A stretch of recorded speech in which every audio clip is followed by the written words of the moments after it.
Okay. Hey everyone, we have a special guest. We have John Cahan with us to talk about a serious topic. We're going to talk about SIDS, but there is a fun campaign that you can get involved with as well.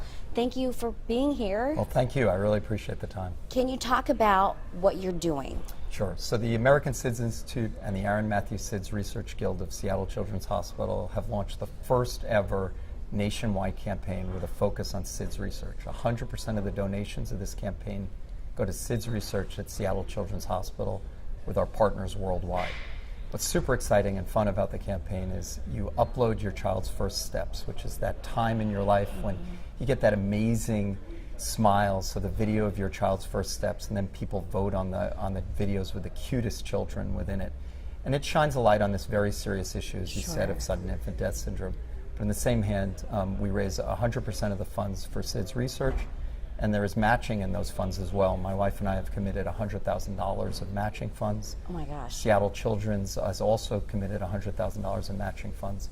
And I'm blessed to work for one of the most amazing companies in the world, Microsoft, where they're committing $15,000 in matching funds for all their employees as well. Oh, that is so fabulous. It really is. Unfortunately, though, you have a personal story. Do you mind sharing that with us? No, I don't mind sharing it at all.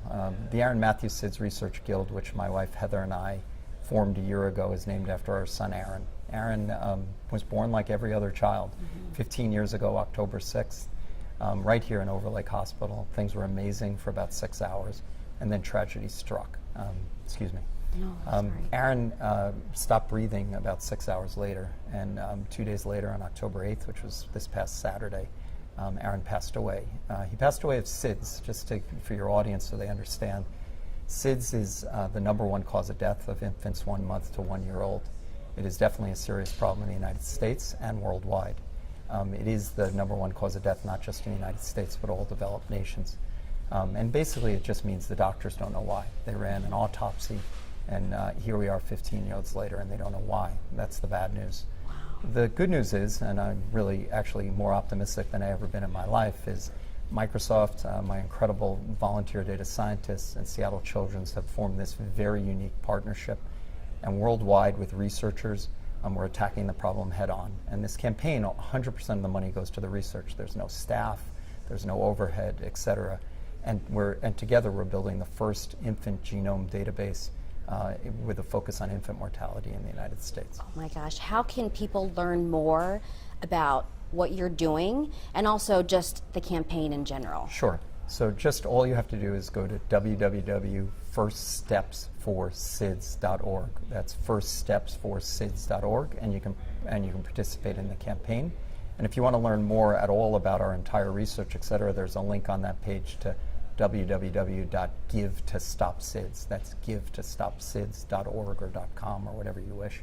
And you can see the movement and the work that we're trying to get accomplished. We're going to have to spend more time on the movement with you, for sure. Absolutely. And I'm so sorry that you had this personal experience, that would lead you to this cause. But I hope that it helps other people.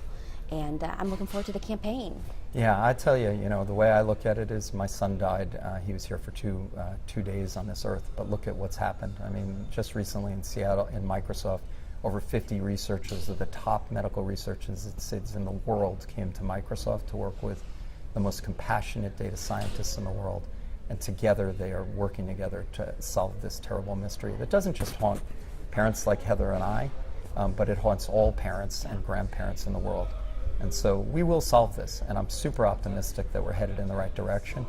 And I hope that you and your audience will participate in this campaign. It's really an easy way and frankly a fun way to give back and enjoy that incredible moment in your child's life or your grandchild's life. And at a minimum, please donate.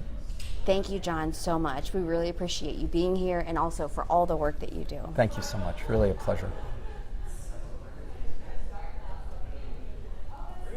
Sorry, I went a little bit. You imagine you open up or you go to King 5 News and every week you make in a report and you say, hey, by the way, 2 busloads of children disappeared. That's really the issue that we're dealing with.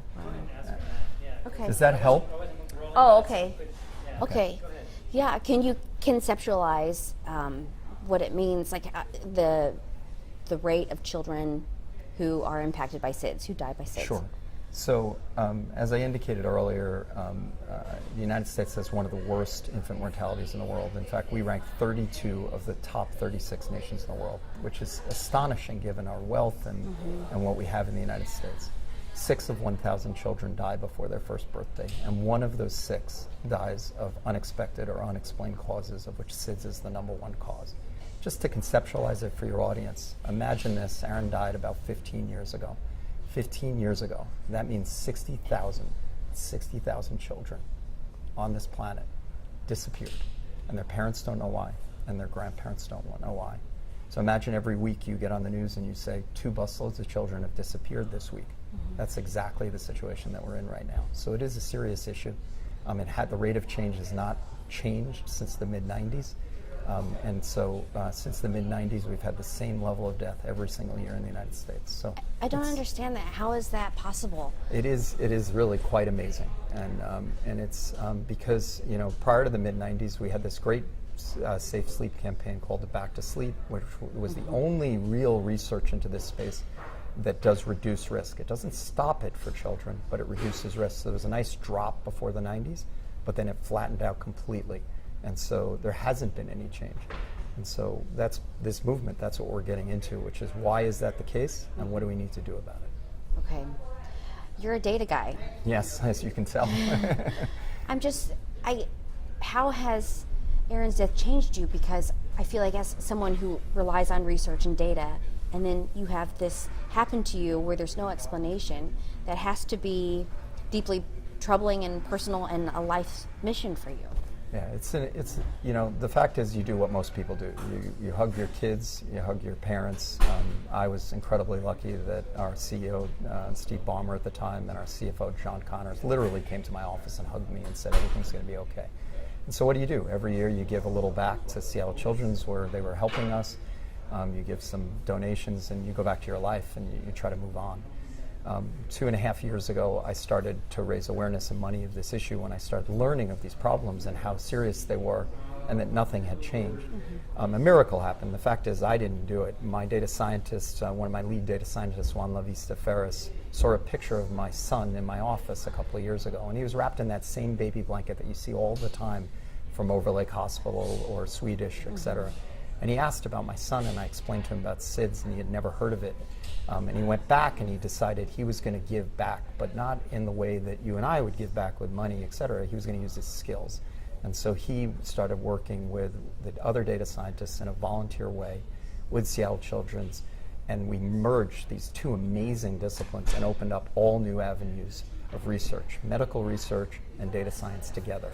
And that is just an absolute incredible thing. And so together we're on this incredible movement. And so they did it on their own. All I've been doing is amplifying their efforts and helping guide them in the right directions. And I'm incredibly blessed. We're partnered with Seattle Children's, which I think is one of the top pediatric research hospitals in the world. And our partner, Dr. Nino Ramirez, is just off the charts with love and hope and smartness. And he's bringing together a world-class team to address these issues. And just to explain to anyone, what is the movement and what's being done? So we have a 5-part plan. Won't go into all the components of it because frankly I'm not a medical researcher, but I can give you the basic general pieces of it. Its approach is to look at all the different breathing pathways, physiology, epidemiology, et cetera, that a child goes through from a breathing perspective. But then what we're doing now, and this is really actually a little bit of an incredible story, but based on the research that our data scientists have done, we have found very specific correlations with certain diseases that appear to be highly significant with SIDS. In order to test those theories and move further, we're building the first cloud-based infant genome database in the world. We have already moved 175 children's tissue samples to Seattle Children's, and this is the one that's most personable to me. Seattle Children's, in their wisdom 15 years ago, took tissue samples of my son Aaron, and they put them in a tissue bank for science purposes. There was no sequencing back then. There was no ability to do it back then. And Aaron is the first child in that database. And so I'm incredibly honored and blessed that they would think ahead that far into the future, that we may someday with science be able to do that. And under their guidance and direction, and the Microsoft Genomics team who has donated their time and effort behind this, we're beginning our efforts to build this database in the direction that we're heading. It's amazing. So what will that database, what are they looking for exactly? I mean, you've already kind of described it, but just to make it, I guess, palatable for everyone, in case they missed it. The database, in hopes, will tell us what? So the ultimate goal is to be able to do prenatal or natal or postnatal genomic sequencing on a child and the parents. It's very important to do both the parents and the child. Mm-hmm. And the vision is that prior to either the child being conceived or shortly thereafter, we'd be able to have a reference database to be able to look up and see, oh, your child is very susceptible to epilepsy or SIDS or any disease that's associated, that's a known disease. And then we would learn from that and over time be able to take action in advance directly. And key example of that is we do know, based on our research, that a child that goes to the neo-intensive care has a very low rate of SIDS. They have other problems, but they have a low rate of SIDS, which is totally logical from you and I. They monitor the child all the time. So if we can find the biomarkers in advance in genetics to understand those children that have a chance of having SIDS or sudden unexplained infant death, we can then monitor them at a much more high rate and then hopefully prevent this from happening, not just to parents like Heather and I, but any parent in the world. Oh my gosh. Is this going to be your life mission? It's already my life mission. This is the thing that my son Aaron has done. My personal mission in life is to ensure that no parent ever experiences the loss of a child again. I'm incredibly blessed. I have 4 amazing girls, a new grandson, he's 2.5 years old, Kaiser Dylan, and he's amazing. And he's got all the smiles in the world, and he's walking and doing those things that he's doing in life. And I have an incredible team at Microsoft, one of the most caring companies in the world. And so I'm blessed that I get to be able to do this in my life. But this is what he did for me, and this is what he did for many, many, many others. So he's left a legacy behind, and I won't stop until we solve this challenge. That's beautiful. I feel like, and gosh, just to have your experience and then to be surrounded by all the smart minds that you're around too. I mean, you have a smart mind. I feel like we could do it. We could do it. We can do it. Yeah. Absolutely, we can do it. Absolutely, we can do it. I've never been more optimistic in my life. I mean, and so I hope your audience will participate. I mean, that's really the key, which is participate, give, open your hearts, and most importantly, your wallets, because it's super important. The reality is this does cost money to be able to do. Things aren't free, but every dollar here is worth every single dollar that it can be. I mean, we're talking about the next generation. We need to invest in this. This is our children. Mm-hmm. Is there any advice that you could give to a parent like me who's about ready to give birth, or just anyone in our viewing audience? What should we do? Certainly, certainly our medical care is super important. I mean, prenatal care is very, very important. There's high correlations with parents, and there are correlations, and it's very important to understand. There's no direct causation, but there are correlations with prenatal care is very, very important. Mm-hmm. Certainly the safe sleep guidelines that have been given out by the medical associations are super important. And as we learn more, the key is for you to participate in this process with us. I mean, we will release apps shortly from others so they can learn and they can participate in it, and ultimately we'll be able to give you data and insights so that you can prevent this from happening in your lives. I will not miss the app, for sure. Absolutely. Is there anything that you want to add? No, just a huge thank you to King 5. This is a very important topic, and I know you have a lot of priorities in life, but for me personally and for all parents and grandparents and siblings, I mean, this is something that is not just about because we lost a child. It's about every parent. You ask the right question. Well, what about me? I'm going to have a child.